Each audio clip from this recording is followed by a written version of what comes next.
Welcome to Bookworthy. Today we are talking with middle grade author and illustrator Rob Baddorf. Rob worked many years as a creative director at a publishing company, and then he started his own, where he has published over 80 titles, including a Christian space adventure, Kimberly the Cat series, Christian fantasy chapter book, and recently the Animal Shelter Detective Agency series. Today we're going to be talking about his Recruited by the FBI series, which I have heard there's a little bit more coming our way. So welcome to Bookworthy, Rob. Thank you. Thank you, Valerie, and thank you for having me here. It is a pleasure to have you. We kind of discovered you through my middle grade reader, who is what I call a book dragon, because he devours everything. He's read every book he's allowed to read in our house at least twice. And so we discovered you, and it's been really fun to see your content, see the fun stories that you've produced. But we have to start with our random question of the week. Yes. What is your most used emoji? Probably my most used emoji is just the standard smiley face, which is a little bit boring. But probably in second place is the little scooter.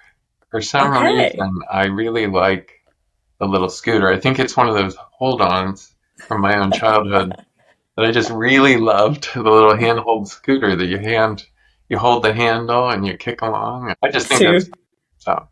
It does sound fun. It sounds like it can communicate a lot. Yes. I think right now, when we're recording this, is kind of April, May, and that's kind of the end of the school year for my kids. So we're in this sprint marathon of all the events. And so my emoji I'm using the most is kind of the melting smiley face. Yeah. We are just going to survive this month, maybe. Yeah. I hope Ron, tell us a little bit about the Recruited FBI series. Sure. It's kind of a upper middle grade YA series. So far, it's 3 books in the series. And it's essentially about a boy who gets recruited into the FBI, believe it or not, through the fact that his dad had been an FBI agent. And so the FBI isn't always forthcoming in the age requirement that they will accept or won't accept. So when they have an opportunity to use a teenager, they hire Robin Banks to come in, and then he brings some of his best friends along. So it's a team of 2 boys and 2 girls that go around and do the work for the FBI. That's kind of fun. It's one of those books you don't expect there to be a Christian element to the FBI. So how did you choose to kind of weave that into your storytelling? Yeah, that's a great question. I think that's part of my passion in writing, is to why not bring God into the places that we haven't simply seen him before, like an action story. Why can't somebody stop and pray? Why can't there be conversations about God and with God? Why can't God be involved in the adventures of life? And so that was one of my strong desires with this, is to try to incorporate all the parts of our Christian life into a fun, pretty much over-the-top adventure. Definitely gets a little wild at times, for sure. But it's really fun, the friendship element that you wove in, that it's not just focused on Robin Banks, but just how he interacts with his friends and how they become part of the process. Yes. And just kind of that coming of age element that is so prevalent in middle grade books, but with a really fun spin. Now, were you ever recruited by the FBI? Well, if I was, I couldn't tell you.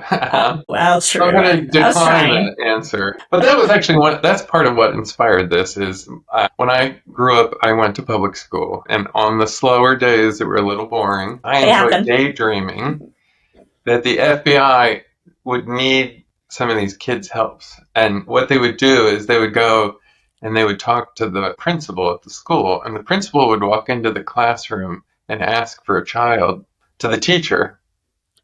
And I would be one of the ones that would be picked, and I would be excused, and everybody would think maybe I was in trouble, but really I was going to the principal's office to talk to the FBI to help them out on some case. So that was where a lot of this stemmed from.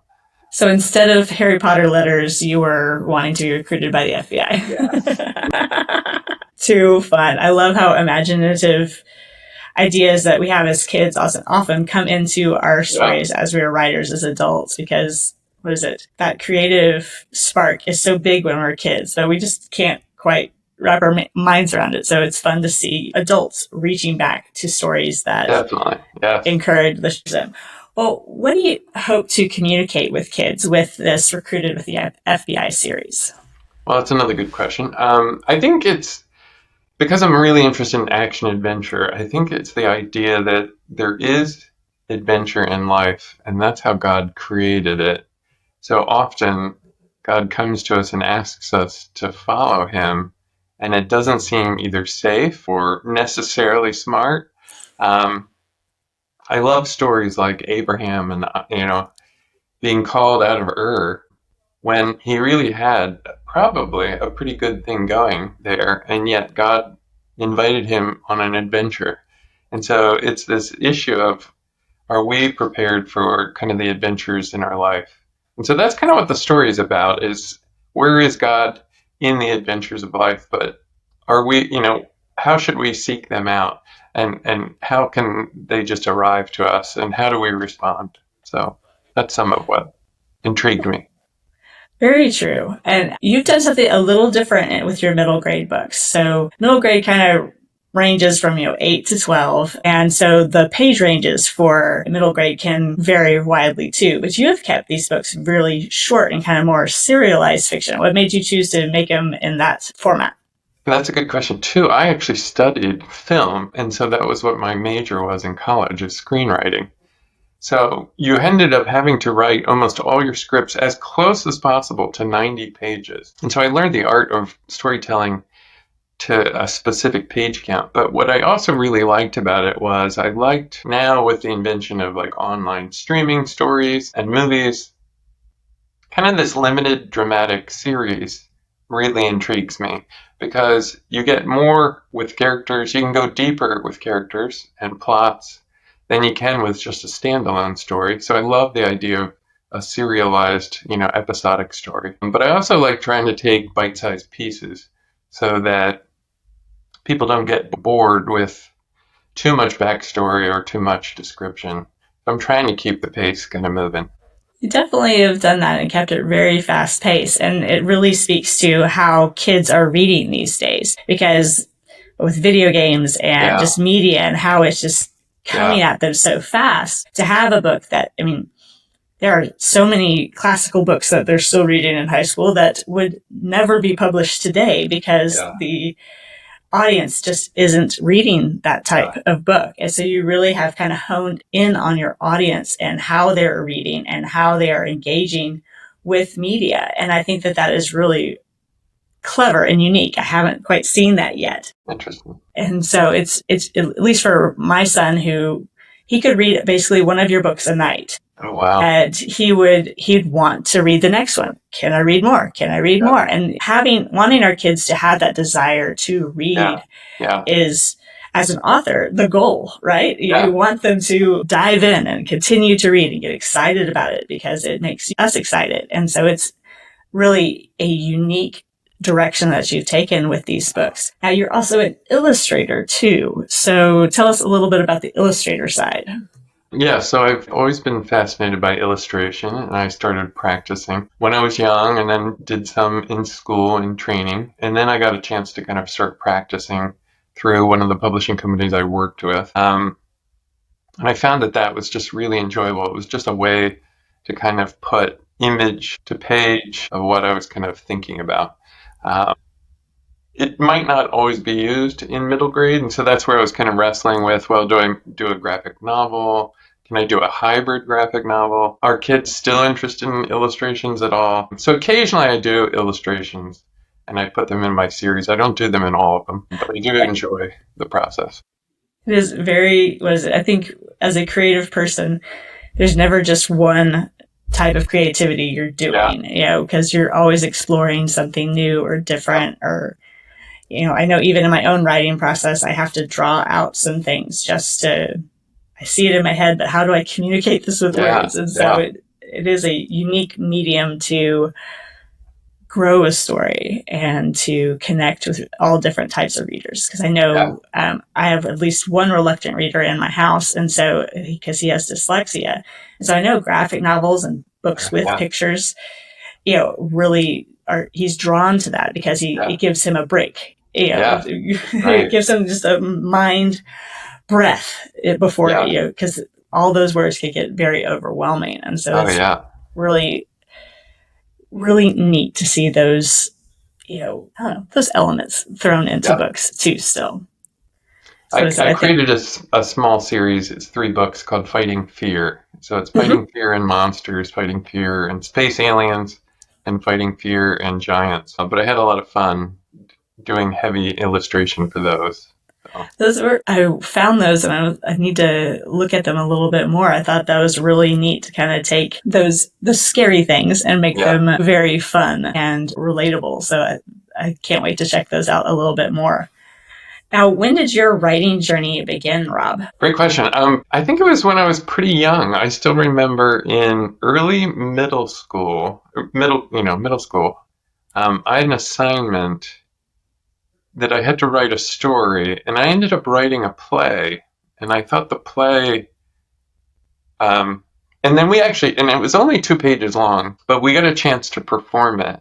And I just remember really enjoying the play format because you could wear costumes, you could really enter into the character, you had the dialogue, you could play different people, and that just ended up being really fun. And I think that really started to hook me.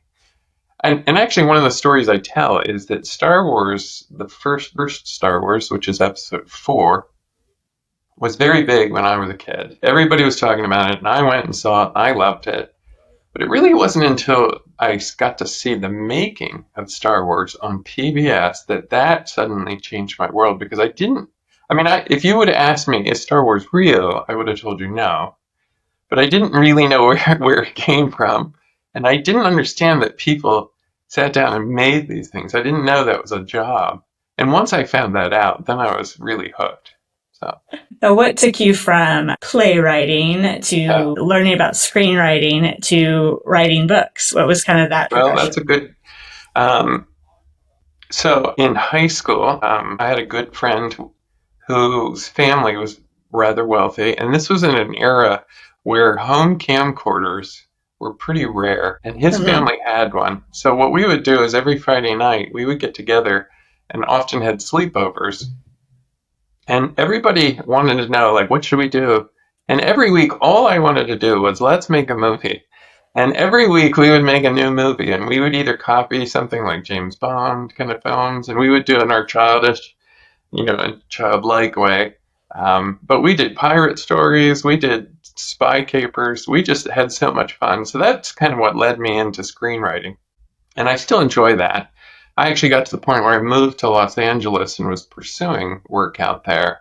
But in the end, I think I kind of got turned off by the whole business, because it was kind of one of these where I saw so many of my friends getting chewed up by the industry. They were working 16-hour days, oftentimes 6 days a week, and weren't even able to see their friends and family. And so I just felt like that wasn't really for me. And so at some point I kind of just said, I think I want to get out of this.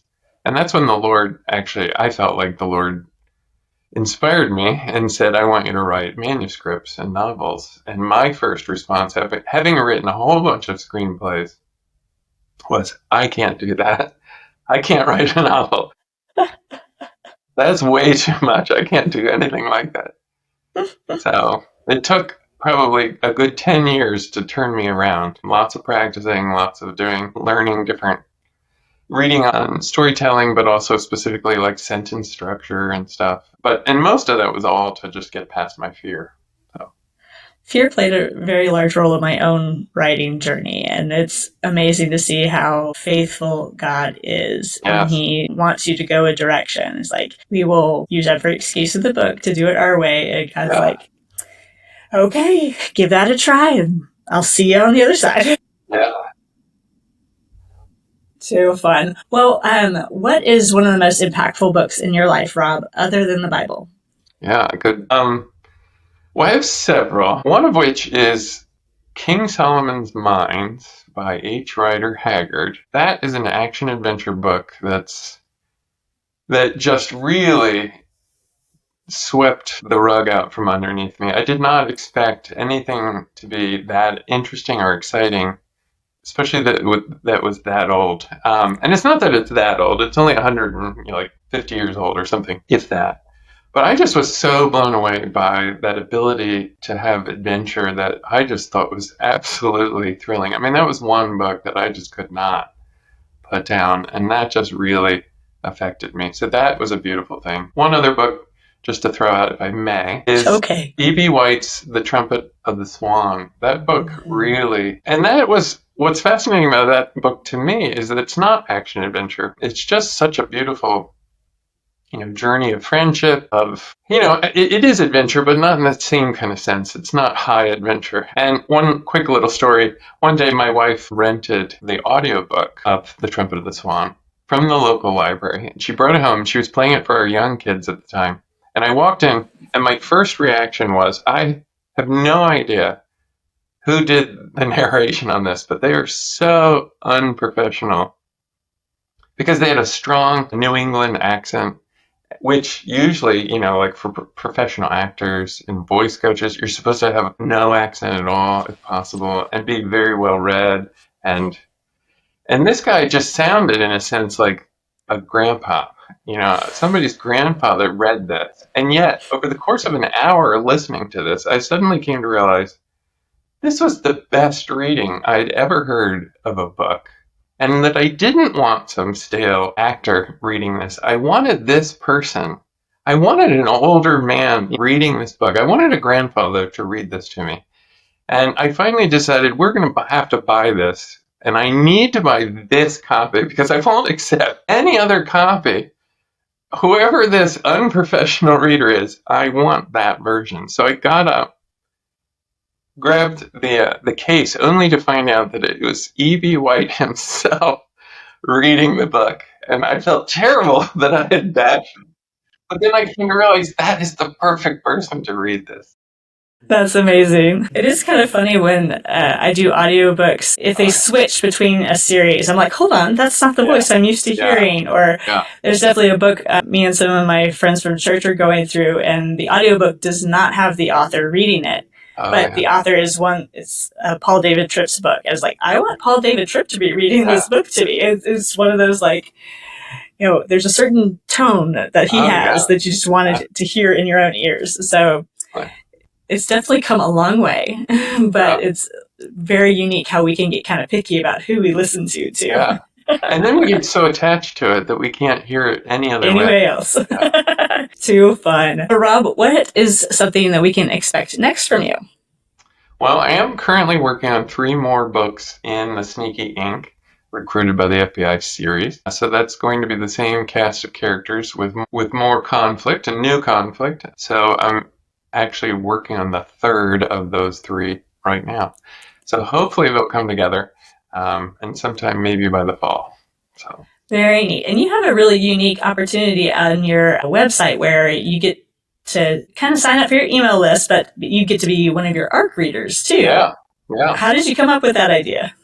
I had seen other authors do that, and so I just kind of thought, why not throw that out there? And occasionally I just get people to sign up. So if you're interested in becoming an ARC reader, which stands for Advanced Review or Reader Copy, you can feel free to go to my website and sign up.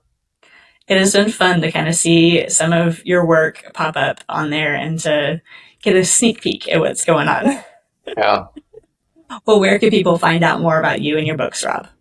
Well, I have a website. It's robbaddorf.com, and you can go there and you can check out pretty much everything that I have. We'll be sure to have that link in the descriptions for our listeners for sure, certain. Great. Thank you for joining me today, Rob. Yeah, thank you. Thanks, Valerie. This has been fun. And thank you for joining Rob and me on this episode of the BookWorthy Podcast. Check the show notes for any books or links that we discussed, and let us know in the comments what is your most used emoji. And be sure to like and subscribe to discover more great books together. Happy reading!